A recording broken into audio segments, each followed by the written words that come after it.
ओम शांति। आज की मुरली है 25/8/2025। प्रातः मुरली ओम शांति बाप दादा मधुबन। मीठे बाबा के महावाक्य हैं। बाबा ने कहा, मीठे बच्चे, कदम कदम पर जो होता है वो कल्याणकारी है। और बाबा ने कहा, वाह, ड्रामा में सबसे अधिक कल्याण उनका होता है जो बाप की याद में रहते हैं। उनका जो कुछ होता है कदम कदम पर, तो सब कुछ ड्रामा में फीड है। और बाबा ने कहा, जो कुछ भी हो रहा है लेकिन आप बाप की याद में रहें और हर चीज में, हर बात में कल्याण समाया है। आज का प्रश्न है, ड्रामा की किस नोद को जानने वाले बच्चे अपार खुशी में रह सकते हैं? उत्तर है, जो जानते हैं कि ड्रामा अनुसार अब इस पुरानी दुनिया का विनाश होगा, नेचुरल कैलेमिटीज भी होगी, लेकिन हमारी राजधानी तो स्थापन होनी है। चाहे कोई भी परिस्थिति आए, लेकिन परमात्मा को नई दुनिया की स्थापना करनी है तो करनी है। इसमें और कोई कुछ कर भी नहीं सकता, चाहे भगवान भी चाहे इसको परिवर्तन नहीं कर सकता, क्योंकि ड्रामा में इसकी फीडिंग है।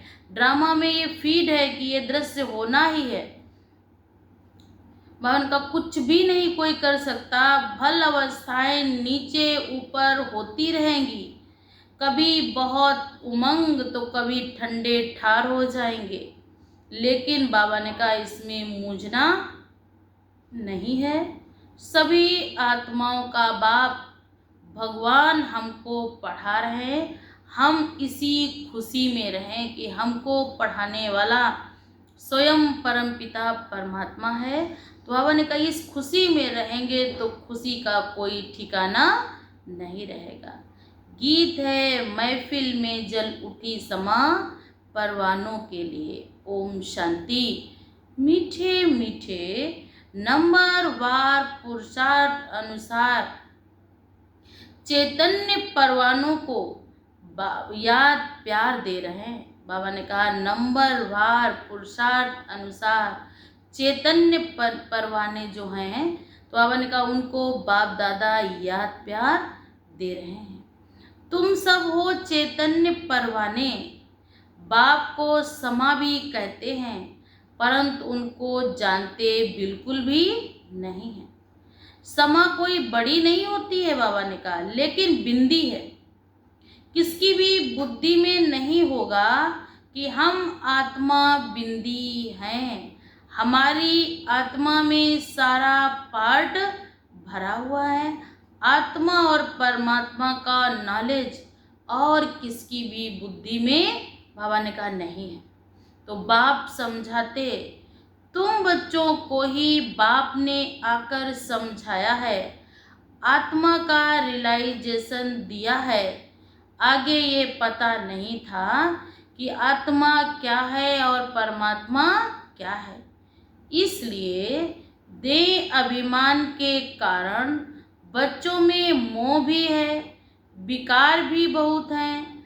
भारत कितना ऊंचा था, विकार का भी नाम निशान नहीं था। भारत को देवभूमि, पवित्र भूमि, सदा भारत को पूजनीय माना गया। तो बाबा ने कहा, यहाँ तो विकार का नाम तक नहीं था। वह था वाइसलेस भारत, पवित्र दुनिया, नई दुनिया, सतयुगी दुनिया, जहाँ भारत में विकार नाम का अंश मात्र भी नहीं था। कोई भी मनुष्य ऐसे नहीं कहेंगे जैसे बाप समझाते, आज से 5000 वर्ष पहले हमको इनको शिवालय बनाया था, फिर अब यही भारत वैश्यालय बना है। फिर बाप आए हैं शिवालय की स्थापना करने। सो भी तुम अभी समझ रहे हो, तुम जानते हो कदम कदम पर जो होता है वह कल्याणकारी ही है। वह कल्याणकारी एक दिन जास्ती कल्याणकारी उनका भी है जो बाप को अच्छी रीत याद करते हैं और अपना भी कल्याण करते हैं। ये है ही कल्याणकारी पुरुषोत्तम बनने का युग। बाबा ने कहा अगर आप भी कल्याण करते हैं, दूसरों का भला चाहते हैं, दूसरों का हित करते हैं, तो आप भी बाप समान कल्याणकारी ठहरे, क्योंकि ये है ही पुरुषोत्तम संगम युग, कल्याणकारी युग। इसमें हमें एक दूसरे का कल्याण ही करना है, क्योंकि भगवान ने मुझे ये जीवन भी काहे के लिए दिया है, हमें तमाम आत्माएं जो दुखी अशांत है उन सबके जीवन में कैसे सुख शांति आए, कैसे उनके दुख दर्द दूर हों। तो बाबा ने कहा आप उन आत्माओं पर रहम के सागर बन रहम की दुआएं दो।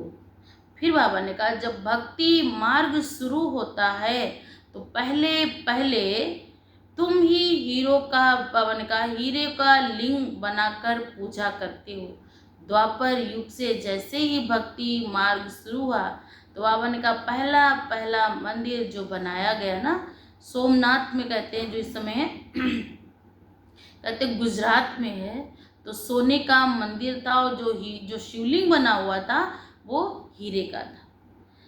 फिर बाबा ने कहा तुमको स्मृति आई कि जब पुजारी बने तब मंदिर बनाए थे, हीरे मणि काम बनाते थे, वह चित्र भी अभी मिल ना सके। बाबा ने कहा वो मंदिर जो स्थापना के समय का था वो चित्र भी मिलना मुश्किल है, क्योंकि यहाँ पर जब लड़ाइयाँ हुई, चढ़ाई हुई, मंदिरों में लड़ाई बहुत हुई, तो बाबा ने कहा जो मंदिर था वास्तविक तब का स्थापन किया हुआ वो तो रहा ही नहीं, उसको तो लूट कर ले गए। फिर बाबा ने कहा ऐसे पुजारियों का भी मान देखो कितना है, शिव की पूजा देखो कितना करते हैं, लेकिन बाबा ने कहा अब भी बिचारी पूजा तो नहीं है। बाबा ने कहा भल शिव की पूजा करते हैं लेकिन अब भी बिचारी नहीं है। जब जिसका सीजन समय आता है उनकी पूजा करते हैं, क्योंकि कलयुग में पूजा हो गई बेबिचारी, लेकिन द्वापर युग में जो पूजा शुरू हुई थी शुरुआत में भक्ति मार्ग में, तो एक की ही पूजा थी, वो शिव परमात्मा निराकार की ही थी, तो वो पूजा थी अब बेबिचारी माना एक की पूजा। बाप ने कहा ये भी बच्चे जानते हैं विनाश भी आने का है, जरूर तैयारियां हो रही हैं। बाबा ने कहा जो विनाश होगा संसार को फिर से नया देव संसार बनना है, तो इसको परिवर्तन करने के लिए कुछ तो कुछ करना ही पड़ेगा। तो क्या होगा, बाबा ने कहा नेचुरल कैलेमिटीज भी आएंगी, प्राकृतिक आपदाएं आएंगी, बाढ़, भूकंप, पानी, बरसात, तेज मूसलाधार बारिश होगी, तभी तो इस संसार की जो गंदगी हो गई, एक आदमी तो इसको सफाई भी नहीं कर सकता, तो प्रकृति के पांचों तत्व सहयोगी बनेंगे इस संसार जो मलिन हो गया, गंदा हो गया, इसकी सफाई करने में। विनाश की तैयारियां हो रही हैं, नेचुरल कैलेमिटीज की भी ड्रामा में नूंद है, उसको कोई चाहे ना चाहे लेकिन कोई रोक नहीं सकता, ये होना ही है। ड्रामा है ना, कोई कितना भी माथा मारे फिर भी बाबा ने कहा तुम्हारी राजधानी तो स्थापन होनी है, कोई चाहे या ना चाहे, कोई की भी ताकत नहीं जो इनमें कुछ कर सके, बाकी अवस्थाएं तो नीचे ऊपर होंगी ही। बाबा ने कहा ये है बहुत बड़ी कमाई, जितना बाप को याद करेंगे उतना आत्मा की और चढ़ती कला होगी, साथ साथ कमाई भी होगी, खुशी में अच्छे ख्यालात रहेंगे, कभी ठंडे पड़ जाएंगे, यात्रा में भी नीचे ऊपर होते हैं, इसमें भी ऐसे होता है, कभी तो सुबह को उठ बाप को याद करने में बहुत खुशी होती है, ओहो बाबा हमको पढ़ा रहे हैं, बंडर है सभी आत्माओं का बाप भगवान हमको पढ़ा रहे हैं। उन्होंने फिर श्री कृष्ण को भगवान समझ लिया, श्री कृष्ण ने ज्ञान दिया तो उन्होंने कहा नहीं श्री कृष्ण भगवान बात, तो बाबा ने कहा उन्होंने श्री कृष्ण को भगवान समझ लिया, सारी दुनिया में गीता का मान बहुत है ना। सारी दुनिया में संसार की आत्माएं गीता को भगवत श्रीमद् गीता के नाम से जानते हैं, पूजनीय है, शिरोमणि है, और साथ साथ कोर्ट अदालत में भी न्याय के स्थान पर भी गीता को रखा गया है। जो कुछ भी निर्णय होता है तो गीता की शपथ खिला करके वहाँ से शुरुआत की जाती है। ये भी किसी को नहीं पता कि भगवान किसको कहा जाता है। फिर बाप कहते भल कितनी भी पोजीशन वाले बड़े बड़े विद्वान पंडित आदि कहते भी हैं गॉड फादर को याद करो, परंतु वह कब आया, क्या किया, ये किसी को भी कुछ भी पता नहीं है। बाप कहते ये सब भूल गए हैं। बाप सब बातें समझाते रहते हैं। ड्रामा में ये सब नूंद है। ये रावण राज्य भी फिर होगा और हमको आना पड़ेगा। आज भगवान कह रहे फिर भी दुनिया में, फिर ये दुनिया कलयुगी होगी। फिर इस दुनिया में बाबा ने कहा मुझे इस धरा पर आना होगा। फिर उस दुनिया को तमो प्रधान से सतो प्रधान बनाकर फिर बाबा ने कहा ये सतयुगी दुनिया फिर आएगी।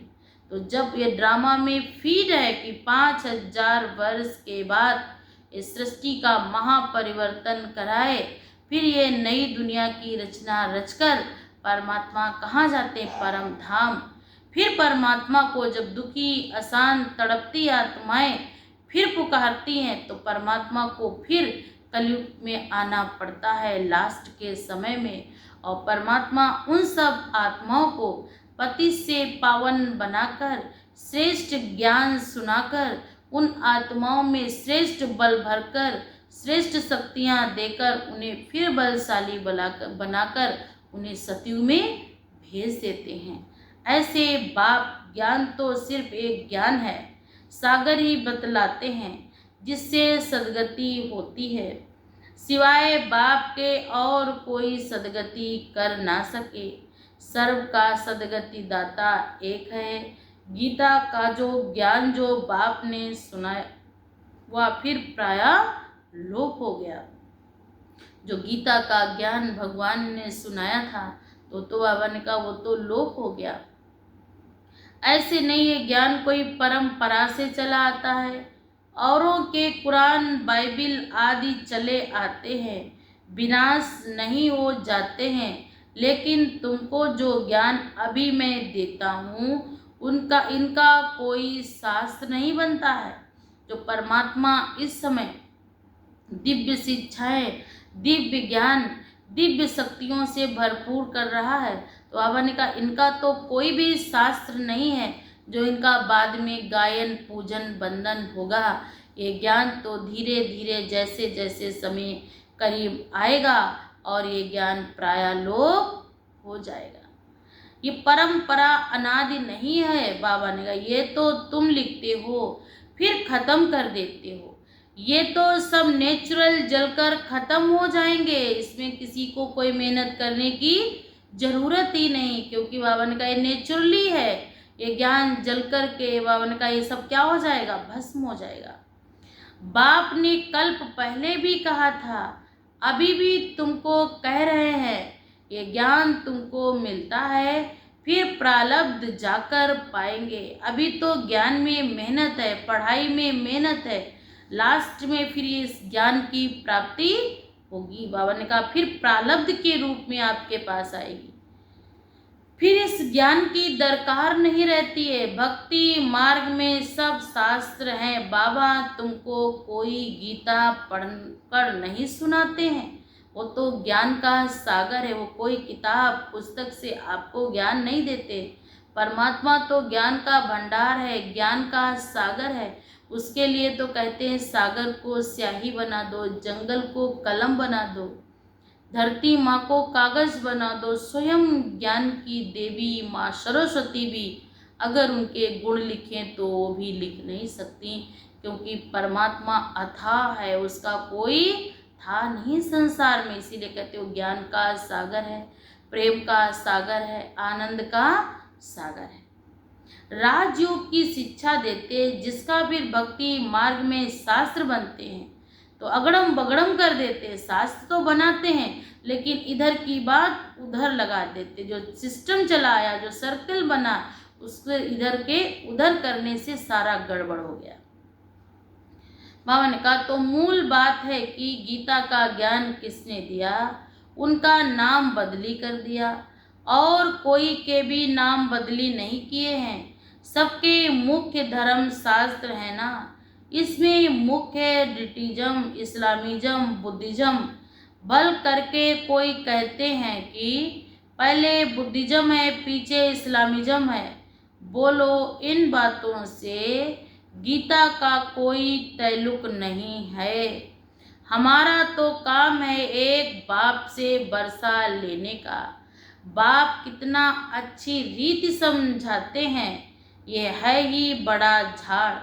अच्छा, जैसा फ्लावर वाज है तो बाबा ने क्या कहा, वैसा ट्यूब्स निकलती है। जैसा पेड़ होगा वैसी ही उसमें से कलम निकलेगी। तो ठीक उसी प्रकार बाबा ने कहा कितना अच्छी रीति समझ से बनाया हुआ झाड़, कोई भी झट समझ जाएंगे कि हम किस धर्म के हैं, हमारा धर्म किसने स्थापन किया है।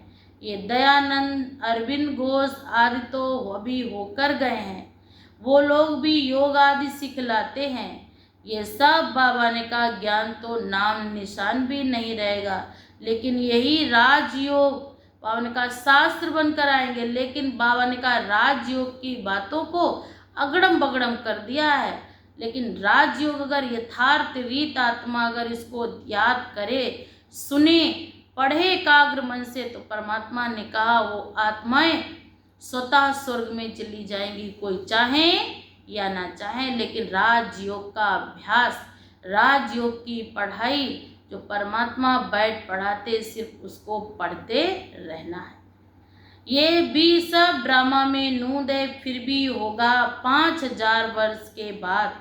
शुरू से लेकर ये चक्र कैसे चला है, फिर कैसे रिपीट होता रहता है। तुम जानते हो अभी का प्रेजेंट फिर पास हो फ्यूचर हो जाएगा।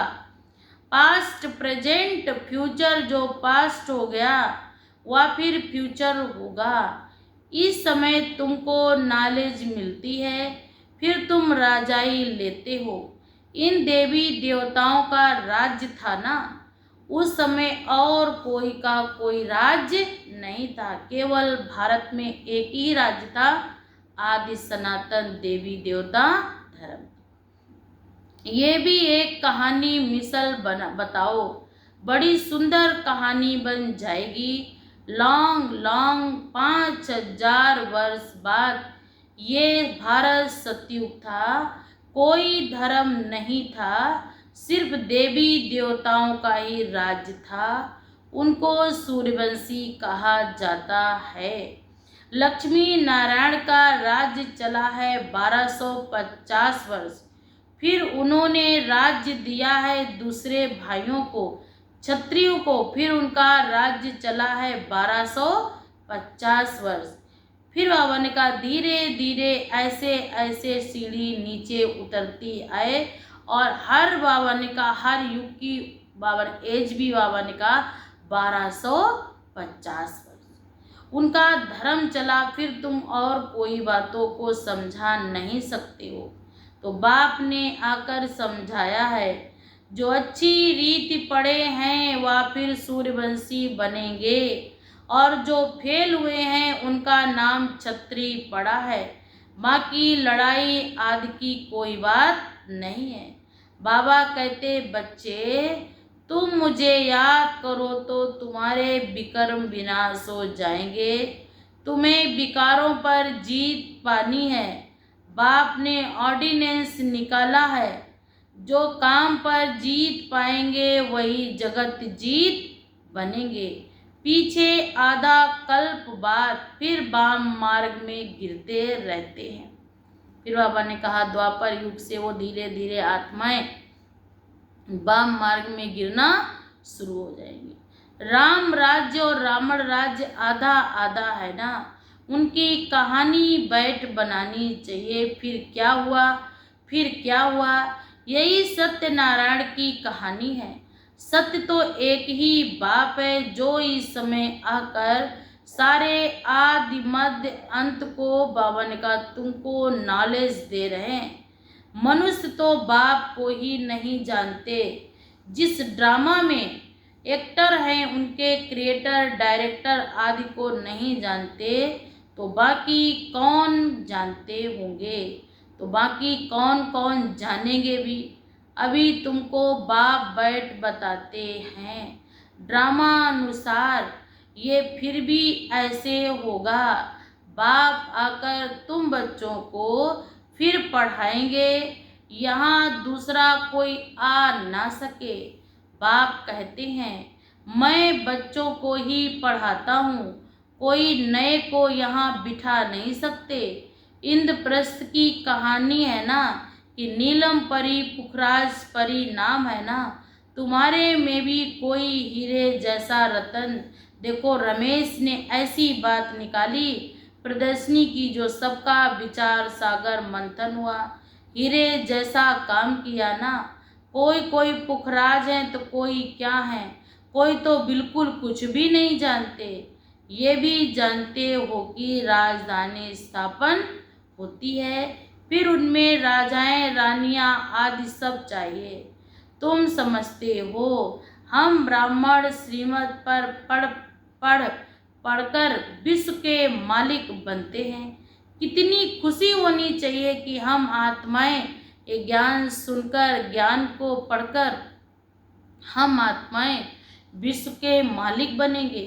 खुशी होनी चाहिए, मृत्यु लोक अब खत्म होना है।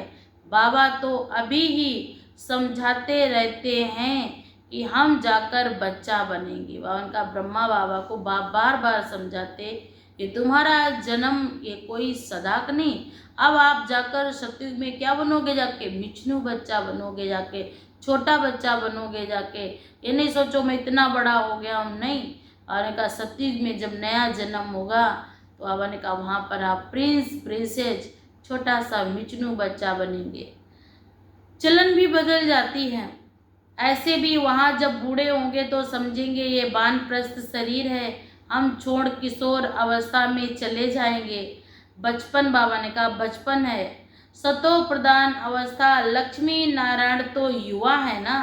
बाबा ने कहा श्री कृष्ण श्री राधे बचपन में है लेकिन लक्ष्मी नारायण युवा है। बाबा ने कहा युवा को रजो वृद्ध को तमो कहते हैं ना, इसलिए श्री कृष्ण पर लब जास्ती रहता है। फिर बाबा कहते लक्ष्मी नारायण भी वही हैं, परंतु बाबा कहते भी ना श्री कृष्णा हरे गोविंदा मुरारी हे नाथ नारायण वासुदेवा। श्री कृष्ण श्री राधे की आत्मा स्वयंवर के बाद लक्ष्मी और नारायण बनती है।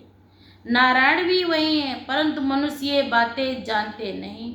श्री कृष्ण को द्वापर में, लक्ष्मी नारायण को सतयुग में ले गए, लेकिन बाप कहते अभी तुम देवता बनने का पुरुषार्थ कर रहे हो।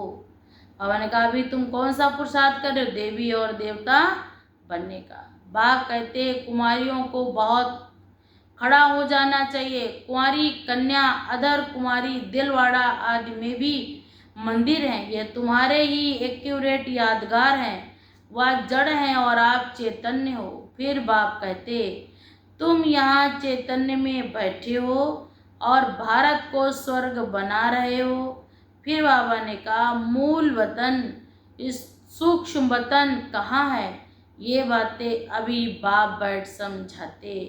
तुम बच्चों को सब मालूम है, ये ड्रामा को तुम जानते हो। जो पास्ट हो गया सो उसमें फिर फ्यूचर होगा, फिर पास्ट होगा।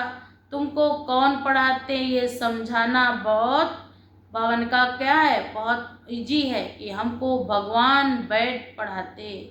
बस खुशी में ठंडे ठार हो नहीं हो जाना है। बाप की याद से सब घोटाले निकाल। बाबा ने कहा एक बाप को याद करो, जितना बाप को याद करेंगे साथ ले जाएंगे अपने को आत्मा समझ। परमात्मा बाप से ऐसी बातें करनी हैं जो बाबा ने कहा बाबा हमको अभी मालूम पड़ा है। ब्रह्मा और विष्णु का भी मालूम पड़ जाता है ना। कहते ना, ब्रह्मा की नाभि से विष्णु निकला और विष्णु की नाभि से ब्रह्मा। तो वो अभी की बात है। अभी ब्रह्मा की आत्मा विष्णु बनेगी जाकर, और फिर द्वापर से ब्रह्मा की आत्मा, विष्णु की आत्मा फिर क्या बन जाएगी? पूज्य से पुजारी बनेगी। अब विष्णु दिखाते क्षीर सागर में, ब्रह्मा को सूक्ष्म बतन में दिखाते हैं।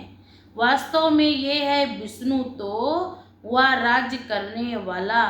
अगर विष्णु से ब्रह्मा निकला तो जरूर राज्य भी करेगा। विष्णु की नाभि से निकला ना, तो जैसे कि बच्चा हो गया। ये सब बातें बाप बैठ समझाते हैं। ब्रह्मा ही 84 जन्म पूरे कर अब फिर विष्णुपुरी के मालिक बनते हैं। ये बातें और कोई की बुद्धि में नहीं है। बहुत बहुत खुशी होना चाहिए कि हम विष्णुपुरी के मालिक बनते हैं। ये बातें भी कोई भी अच्छी रीति नहीं बता सकते, क्योंकि बाप ने कहा खुशी का पारा नहीं है। गोप गोपियां तो बाबा ने कहा तुम हो। सतयुग में थोड़े ही होंगे, वहां तो होंगे प्रिंस और प्रिंसेस। बाबा ने कहा यहाँ तो आप गोप गोपियों का रास विलास कर रहे हो। सतयुग में बाबा ने कहा वहां पर क्या नहीं होगा? बाबा ने कहा वहां पर प्रिंस प्रिंसेस और क्या होंगे? साथ की मंडलियां उनके साथ संग संग रहेंगी। लेकिन बाप कहते अभी ना समझने के कारण ये सब बातें मुख वंशावली तुम ब्राह्मणों को बाप बैठ समझाते हैं।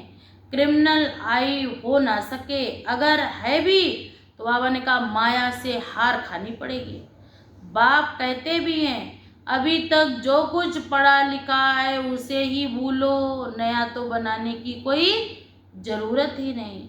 मैं जो सुनाता हूँ, जो भगवान अपनी दिव्य शिक्षाएं दे रहा, उसको अच्छी रीति धारण करना है। वह पढ़ो।